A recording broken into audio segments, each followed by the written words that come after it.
Saya Ibu Yayu Indrawati, panggilan Ibu Yayu, dari Malang. Dari Malang? Iya. Ngalang.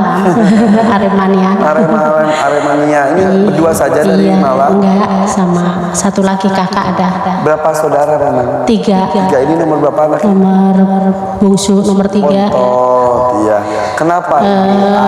Yayu. Iya, kaki bengkak Pak Ustadz. Oh iya. Kaki bengkak. Sebentar ya. Iya. Ini bisa dilihat sih, benar. Udah deh seperti itu saja. Iya. Bengkak, cuman nggak sampai ke atas, cuman di pergelangan saja. Iya. Mata kaki. Iya, di mata kaki. Sudah ada 2 tahunan, 2 tahun setengah paling. Sebentar, itu sampai mata kakinya saja tidak kelihatan. Ya, karena tutup ya. Iya. Itu kan saking bengkak, kalau lagi kumat panas gitu. Ya. Hanya satu saja. Panas dikit. Satu aja Pak Haji. Ibu kalau berdiri kuat atau harus duduk ini? Insya Allah kuat. Kuat katanya. Udah disediakan dulu. Kalau ibu mau duduk boleh, kalau mau berdiri dulu boleh berdiri. Dia duduk. Tidak kuat dengan ketegasannya. Kaki bengkak udah 2 tahun ada Pak Haji, Pak Ustadz ya. Dari semenjak saya cekcok sama tukang coet kali itu beli coet itu diomel-omelin sayanya. Ntar dulu yang diomelin tukang coetnya atau ibunya? Sayanya diomelin karena nawarnya terlalu murah kali gitu. Emang jualnya berapa? 80.000. Ibu tawarnya berapa? 50. Masih masuk akal sih ya? Iya. Iya, ini tukang nawar nih semuanya nih. Semenjak itu saya coet batu. Terus semenjak itu tadinya mah bengkaknya cuma di depan, lama-lama ke belakang gitu sampai ke. Tapi sampai di mata kaki saja. Iya. Berapa tahun yang lalu itu? Maaf, 2. Iya bangsa 2 tahun. Sejak itu tuh gatel kayak biduran. Seluruh tubuh. Enggak, cuman lagi kumat. Mama di sini, semua di punggung gitu kayak biduran. Setelah gatal-gatal muncullah kaki bengkak. Kaki dulu yang muncul. Baru ini. Iya. Kalau kaki sakit atau gimana itu Bu? Kalau kaki ini nggak sakit, cuman rasanya baal, tebel. Ya. Gitu. Tiba-tiba bengkaknya itu tuh ada proses. Ya proses tambah lama gitu bengkak. Tapi ini sudah pernah nambah lagi bengkaknya? Enggak ke atas, cuman di situ aja. Kanan doang ya? Kanan doang. Iya. Satu aja. Maaf, saya pegang boleh ya? Boleh. Maaf. Keras, cuman nggak sakit gitu. Nggak sakit sama sekali? Enggak. Cuman pegel gitu. Saya pengen sembuh Pak Ustadz. Iya. Oke, keluhannya saya ulangi lagi ya Bu ya. Kaki membengkak selama 2 tahun ini. Kemudian badan sampai sekarang masih suka gatal-gatal. Biduran juga masih sampai sekarang. Iya. Jadi tiap 2 hari minum obat biduran. Udah hampir 2 tahun. Iya. Jadi kaki, lutut juga, biduran juga. Kalau alis tebal gitu gimana caranya Bu? Iya, ditulis. Oh ditulis? Iya. Ada hubungannya dengan kondisinya. Tebal banget tuh alis. Iya, ditulis. Kirain itu ulet bulu. Oh gitu. Bercanda Bu, bercanda. Iya nggak apa-apa. Oke. Ibu Yayu sudah cerita kepada kita bahwa kurang lebih 2 tahun lalu pernah berinteraksi dengan tukang coet, nawar kebangetan, dianggapnya seperti itu kata tukang coetnya. Akhirnya ada sebuah makian dari tukang coet kepada ibu. Entah kenapa, entah ada hubungannya atau tidak, kakinya tiba-tiba membengkak. Sampai sekarang mata kakinya pun sampai tak kelihatan, jalan pun sampai miring. Kemudian juga lututnya sakit dan juga biduran. Sudah ke dokter dan sudah ke dukun banyak sekali. Ustaz, apakah ada hubungannya dengan makian tukang coet dengan kondisi Ibu Yayu? Ya maaf ya Bu Yayu ya, saya mau tanya nih, ini kan pelajaran bagi kita semua ya. Iya. Ibu, kalau istilahnya kaki yang kena itu di kanan, berarti bisa aja suatu ketika atau banyak ketika ibu itu kondisinya baik atau benar. Kondisinya. Maksudnya? Yang dilakukan itu baik atau benar? Karena yang sakit di sebelah kanan, saya mau tanya. Sering nggak sih Ibu Yayu kalau mama, ini hanya umpama nih, Ibu tolong diingat-ingat. Kalau Ibu sering memberi nasihat suami, kadang-kadang kalau orang Jawa bilang malah jelumbrongke, memberi nasihat tapi belokin. Maksudnya? Mamanya kayak gini nih, Pak, kamu sholat, ini hanya umpama ya, Pak, mbok sholat atau Pak, mbok ke masjid, umpama, ini hanya umpama ya. Iya. Nah, suatu ketika suami kan ngomong sesuatu lah. Nah, kemudian ibu, kamu kalau nggak sholat, ya sudah, sana masuk neraka. Nah, itu orang Jawa bilang jelumbrongke. Jadi, ya udah, kamu masuk neraka aja. Ini umpama, ini hanya umpama. Gimana ibu? Iya. Begitu ya? Iya. Suka marah-marah. Kalau udah marah-marah itu terus mulai nyumpahin begitu. Enggak, kalau Ada nyumpahin sesekali, bukan tiap kali marah ada nyumpahin, mirip aja. Enggak. Atau kalau mamanya paling ringan ada ya sudah. Istilahnya orang Jawa bilang saktimu dewe kono, lungo gitu maksudnya. Iya. Betul. Oh, iya. Gimana kamu aja? Ya udah, urus sendiri gitu. Iya. Iya. Suka suami saya bilang gitu, udah aja terserah kamu aja gitu. Ibu juga ngomong gitu. Ya wes. Iya. Pasti. Iya. Kalau ini insya Allah memang betul. Jadi tukang copet itu hanya trigger, jadi hanya sebagai pemicu aja. Dan bisa aja pada waktu, mohon maaf nih, saya koreksi aja Bu ya. Bisa aja pada waktu tukang copet itu marah-marah begitu, nggak jadi, ibu juga ngomel juga sebenarnya. Kesel juga, iya. Betul ya? Betul ya? Iya. Itulah yang sebenarnya mau saya sampaikan. Saya sebenarnya sedih. Ibu jujur ini nggak bisa sendiri. Jujur aja saya boleh cerita. Karena yang saya amati ini nggak cuma urusan jin. Ini urusannya langsung dengan Allah. Kalau saya amati, saya nggak berani mendahului Allah, tapi saya amati ini kalau ibu mau sembuh betul-betul tobatnya itu serius. Jadi nggak cuma dari sisi saya aja. Makanya kenapa kaki ini untuk melangkah ke depan, ke belakang, ke samping, itu melangkah. Pada waktu kaki ini, itu mata kaki, itu yang ngeliatin itu bukan jin. Ini yang bikin bukan jin. Ini bisa aja, mohon maaf nih, saya hanya ngarang. Ini ngarang nih. Bisa aja itu utusan Allah yang betul-betul memegang kaki ibu untuk dilepas. Karena pada waktu ibu diajarkan oleh suaminya, ibu maunya keluar aja. Paham maksud saya? Maunya ngeyel, maksudnya ngeyel itu tadi maksudnya. Paham?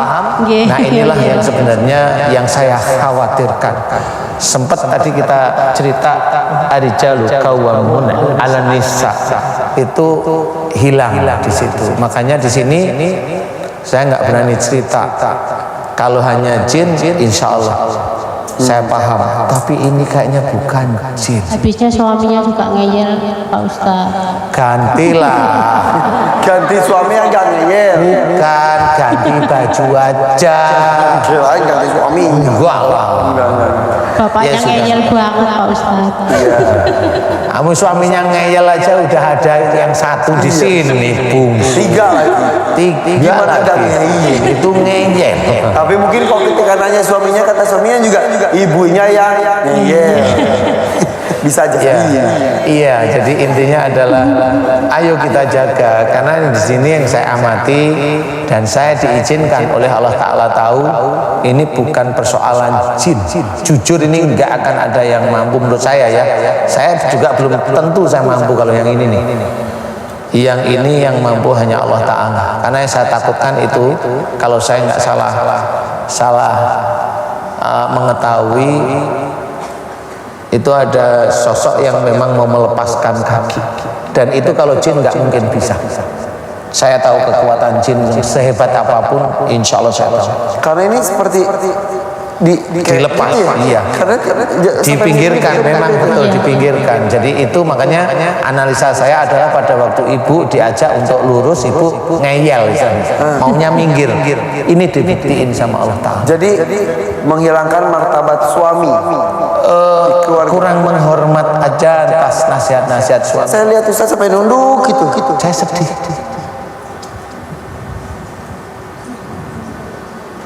Ya. Sedih apa sih Ustaz? Maksudnya separah apa kondisi ini dan apa yang menyebabkan Ustaz seperti tadi?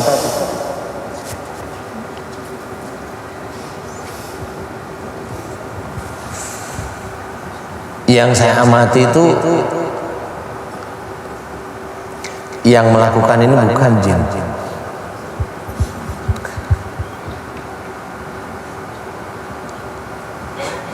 Kesedihan saya itu, apakah sampai begitunya Allah memberikan musibah atau ujian kepada Bu Yayu itu sampai sebegitunya? Itu sangat kelihatan tulangnya itu belok. Kalau di sini dilihat tulangnya belok keluar dari engselnya. Itu tulangnya keluar serius itu. Makanya kalau kenapa saya sedih, ya itu. Jadi sudah sejak lama ibu seperti itu. Makanya saya bilang dengan tukang cobek pun kayaknya ibu marah. Nah pada waktu Ibu Yayu itu ngomel-ngomel marah, si ngomel-ngomel kelihatannya biasa ya. Tetapi ada strata di situ, ada strata ekonomi. Kalau mohon maaf ya, kalau Mas Irfan itu pernah bilang sama saya, ini strata ini baik sekali buat pelajaran. Ustadz, saya kalau lihat ada orang tua gitu, kalau dia menjual sesuatu dan saya lihat dia nggak mau minta, saya akan beli barang-barang, butuh ataupun gak butuh. saya berikan. Kelebihan saya nggak minta. Itu seterusnya. Jadi kalau ada orang yang sudah rendah, jangan kita hina. Hanya itu sedih saya. Karena seseorang itu dia melakukan takdirnya masing-masing. Walaupun Allah mengizinkan saya mengetahui sesuatu, saya juga takut. Karena takut saya merendahkan seseorang. Saya takut. Saya bangga dengan ilmu yang dititipkan oleh Allah. Inilah ilmu yang harus kita pelajari. Enggak boleh kita merendahkan orang beda status. Makanya pada waktu itu saya ingat Mas Irfan, imam yang terbaik begitu. Apa sih harga cuma 80.000? Bagi seseorang ya dia jual cobek belum tentu sehari lalu. Itu saya sedih.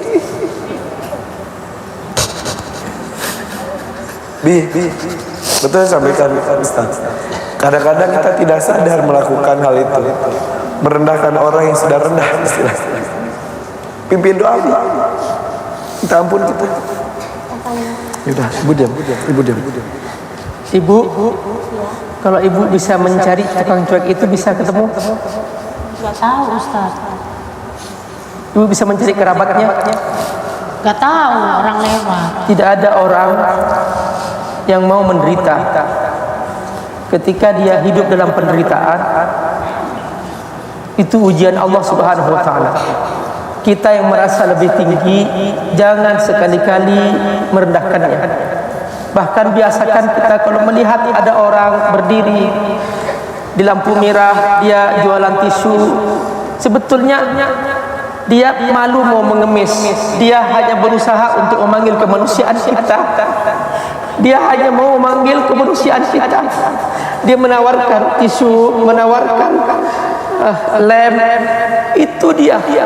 Jadi itu jangan-jangan ini saya tadi sempat bisik-bisik sama Ustaz Danu, jangan-jangan itu malaikat Allah kirim menguji kita. Ini yang kita ngeri. Dan Rasulullah bersabda ketika Rasulullah menjelaskan tentang ayat-ayat wa ammas-sa'ila fala tanhar, kalau kamu ketemu pengemis jangan sekali-kali menghardinya.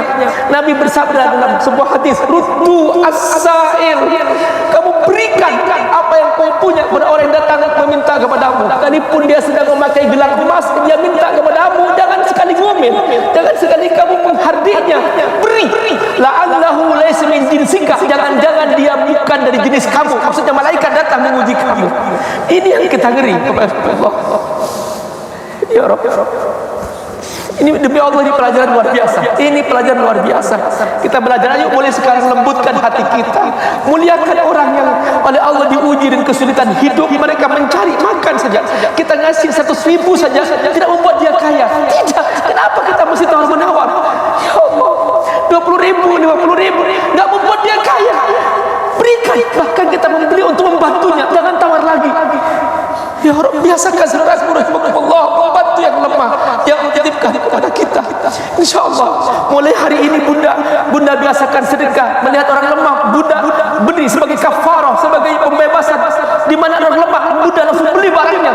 InsyaAllah mudah-mudahan dengan ini Allah Subhanahu wa taala turun tangan akan menyembuhkan apa yang bunda sedang alami. InsyaAllah. Betul. Jangan sampai harus ada teguran dalam bentuk kesusahan untuk kita. Benar. Tapi alhamdulillah masih ada waktu untuk bertobat dan meminta maaf. Benar. Ustaz. Iya. Ibu, ya yuk, saya akan bantu. Yang begini bukan untuk menghakimi ibu, tidak, ya. Kita semua belajar. Saya belajar. Kita semua belajar. Makanya saya tadi bilang, ini bisa menjadi pahala Ibu Yayu kalau Ibu menerimanya dengan ikhlas. Saya nanti akan bantu berdoa. Mudah-mudahan Allah mendengar doa saya dan dikabulkan. Ini doa saya. Tapi yang tadi ceritakan sama Ustadz Amir, memang tobat itu harus benar-benar serius. Ibu Yayu harus membenahi kekurangannya di dalam keluarga. Sayangi suami karena Allah. Beliau sebagai imam, kalau kata-katanya baik didengerin, nggak usah dilawan. Karena ibu dengan kondisi ibu yang mata buram, sakit kepala pun, itu memperlihatkan bahwa ibu sering ngeyel. Paham ya? Sekarang belajar untuk insya Allah ibu, kalau ibu mendengerin aja suami ngomongnya apa, nggak usah dilawan. Kalau ibu jengkel, istighfar, lirih aja, lirih istighfar. Biarkan beliau ngomong apa, biarkan aja dulu. Karena bagaimanapun juga beliau pada waktu bicara itu dia sebagai seorang imam. Kalaupun yang dibicarakan salah, biarkan aja, biar nanti Allah yang menilai sendiri. Tapi yang datang di sini Bu Yayu, saya akan memberikan nasihat pada Ibu Yayu. Paham ya Bu ya? Saya akan coba doa. Mudah-mudahan Allah memperkenankan doa kita ya.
Alhamdulillahirabbil alamin. Terima kasih Pak Ustadz. Nih buat Mas Ibu-ibu Fadri. terima kasih Dapat semuanya. hadiah Pak Ustadz sepatu. terima kasih. Iya.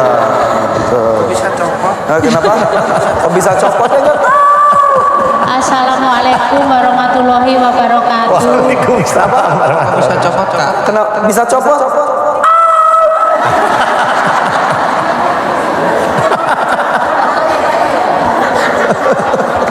Ya udah.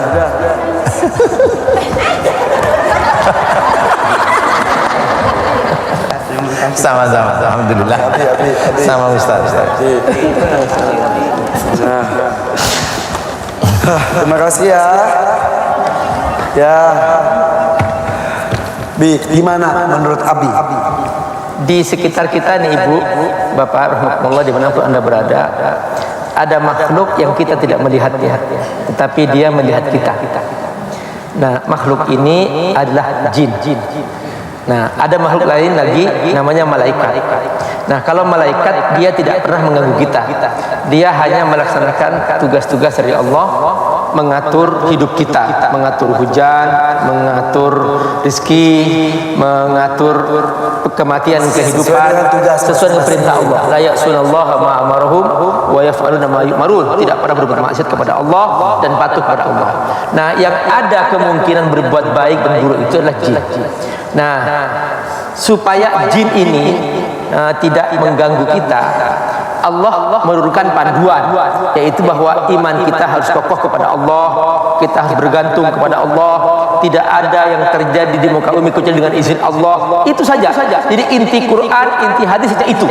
Jadi ayat-ayat yang Bapak Ibu baca di semua surah dan termasuk semua hadis itu intinya adalah menanamkan keyakinan bahwa kita hanya bergantung kepada Allah, kita siap ikut Allah. Kalau itu kokoh, jin tidak akan mampu mengganggu kita. Tapi kalau itu lemah, goyah, kita mudah dimasukin dan kita mudah diganggu.